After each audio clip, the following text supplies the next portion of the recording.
कांग्रेस को क्यों एक के बाद एक झटके लग रहे हैं? एडीआर की रिपोर्ट में क्या है बड़ा खुलासा? केरल के रण के लिए बीजेपी ने क्या बड़ी रणनीति तैयार की है? सीएम विजयन के लिए क्यों मुश्किलें बढ़ गई हैं? और तमिलनाडु में एआईएडीएमके को क्यों झटका लगा है? चुनाव और उनसे जुड़ी सियासत की दूसरी बड़ी खबरों के लिए देखें टॉप 9 21 का राज्याभिषेक। चुनावी राज्यों में कोरोना वैक्सीन के सर्टिफिकेट पर पीएम मोदी की तस्वीर नहीं होगी। चुनाव आयोग की आपत्ति के बाद स्वास्थ्य मंत्रालय ने तस्वीर हटाने का फैसला किया है। चुनाव आयोग ने फिल्टर के इस्तेमाल का सुझाव दिया था। आपको बता दें कि तृणमूल कांग्रेस की एक शिकायत के बाद आयोग ने स्वास्थ्य मंत्रालय को आदर्श आचार संहिता का पालन करने को कहा था। कांग्रेस को लगातार झटके लग रहे हैं। हाल के दिनों में कई नेताओं ने पार्टी का साथ छोड़ दिया। एडीआर की रिपोर्ट में चौंकाने वाला खुलासा हुआ है।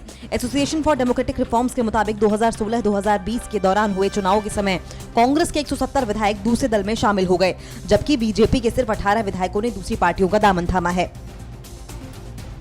केरल विधानसभा चुनाव में बीजेपी ने अपनी पूरी ताकत झोंक दी है। केंद्रीय मंत्री वी मुरलीधरन और प्रहलाद जोशी ने जिला नेताओं के साथ एक बैठक की। बताया जा रहा है कि बैठक के दौरान डोर टू डोर कैंपेन को और मजबूती से आगे बढ़ाने के फॉर्मूले पर रणनीति बनाई गई। बैठक में राज्य अध्यक्ष के सुरेंद्रन भी मौजूद थे। केरल विधानसभा चुनाव में विजय पाने के लिए बीजेपी पूरे दमखम से चुनावी चक्रव्यूह बना रही है। केंद्रीय मंत्री प्रहलाद जोशी और वी मुरलीधरन ने कल त्रिशूर में कैथोलिक आर्क बिशप से मुलाकात की। केरल विधानसभा चुनाव को देखते हुए ये मुलाकात काफी अहम बताई जा रही है। माना जा रहा है कि चुनाव में बीजेपी ईसाई मतदाताओं तक पहुंचने की कोशिश में है। कांग्रेस ने केरल के सीएम पिनराई विजयन के खिलाफ चुनाव आयोग में शिकायत की है। कांग्रेस ने विजयन पर चुनाव आचार संहिता के उल्लंघन का आरोप लगाया है। विपक्ष के नेता रमेश चेन्नीथला ने कहा है कि विजयन ने 4 और 6 मार्च को मीडिया के सामने नए कार्यक्रमों और नीतियों की घोषणा की थी। पुदुचेरी में 6 अप्रैल को होने वाले विधानसभा चुनाव के लिए कांग्रेस, डीएमके, वीसीके और सीपीआई मिलकर चुनाव लड़ेगी। कांग्रेस 15 सीटों पर, डीएमके 13 सीटों पर, वीसीके और सीपीआई एक-एक सीट पर अपने प्रत्याशी को चुनावी मैदान में उतारेगी। कांग्रेस ने साल 2016 विधानसभा चुनाव में कुल 15 सीटें जीती थीं। डीएमके के साथ गठबंधन करके कांग्रेस ने पुदुचेरी में सरकार बनाई थी।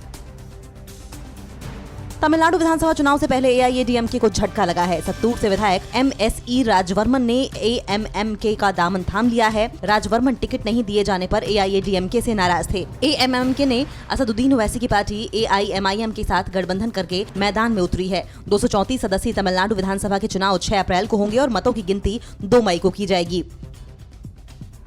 टिकट बंटवारे को लेकर एआईएडीएमके में विरोध बढ़ता जा रहा है। रामनाथपुरम सीट बीजेपी को देने पर नाराज कार्यकर्ता सड़क पर उतरे और प्रदर्शन किया। तमिलनाडु में एआईएडीएमके बीजेपी और पीएमके के साथ मिलकर चुनाव लड़ रही है। एआईएडीएमके ने 171 उम्मीदवारों की सूची जारी की है।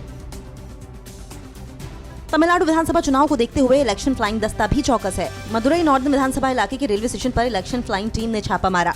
छापे के दौरान 13.5 लाख कैश बरामद हुआ। ये पैसे किसके लिए और किस मकसद से लाए गए थे, पुलिस इसकी जानकारी हासिल करने में जुटी हुई है।